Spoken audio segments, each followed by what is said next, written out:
Réconciliation nationale, un processus boiteux.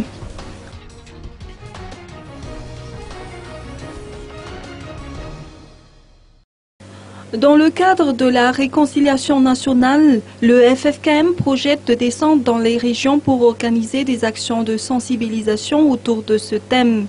L'ancien député de Mananzar, Mektoub Omar El Kami, a noté une défaillance dans ce processus en ce que des parties prenantes se sont retirées, tandis que certains acteurs n'ont pas été considérés.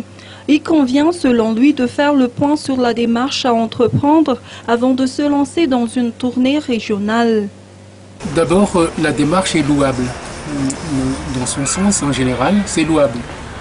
Mais quand même, il y a des points que je voudrais que le FFKM apporte d'éclaircissement, que le FFKM engage une certaine réflexion pour que la population malgache, le peuple malgache, soit au courant effectivement de ce que le FFKM prépare effectivement. J'entends par là que le FFKM, vu la situation à laquelle nous vivons actuellement, avec le désistement de la mouvance Zafelbert, le désistement de la mouvance Andra-Joël, et puis les revendications de certaines catégories de malgaches, des sociétés civiles, des détenus politiques, qui réclament à ce que eux, ils participent également à ce processus de réconciliation nationale.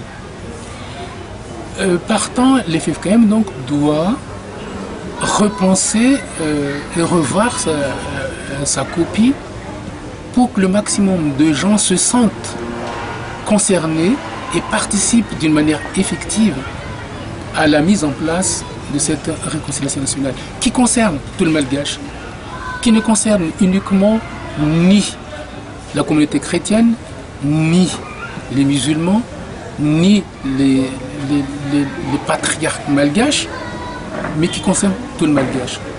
Donc, de ce fait, je dirais qu'il risquerait fort que la démarche, le processus engagé par le FFKM se termine en queue de poisson. Mektoub Omar El Kami doute de l'efficacité du processus de réconciliation nationale entrepris par le FFKM. Il estime que le président Yeradzon Armapian aurait dû donner une force exécutoire au processus au lieu de se positionner au même rang que les 4 chefs d'État. Ceci étant, les actions de sensibilisation vont démarrer le 5 mars prochain.